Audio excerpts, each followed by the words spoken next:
Since the two DJs, Mel Gregg and Michael Christian, have appeared on television tonight, they'll be hoping that the story changes somewhat, and that the enormous attention around the world on them will abate. They've been under enormous pressure, and the pressure was clearly showing on them in the interview. I think that the general sense was that they needed to appear and at least present their side of the story and humanise themselves, and they seem to do that tonight in the interviews. The Australian media has had a very different take on this affair as compared with the British media.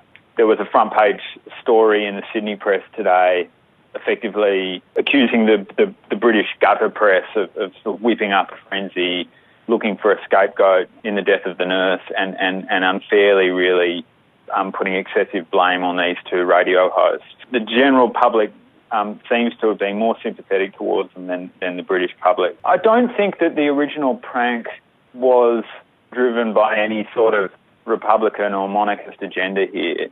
That debate has dwindled in the last few years, and in fact, support for the Republic seems to be stagnant or even in decline. However, in Australia, and as in much of the world, there is intense interest in the royal family. The Queen is still the head of state. Princess Kate appears on all the covers of women's magazines here, which still sell abundantly. So the royal family receives enormous attention here. It is still Australia's royal family. And I think the prank was more driven by an attempt to sort of make light or make comedy of this new development and the fact that the Duchess of Cambridge is now pregnant. It was more driven by that than by any sort of Republican sentiment or any sort of sense of trying to ridicule the royal family.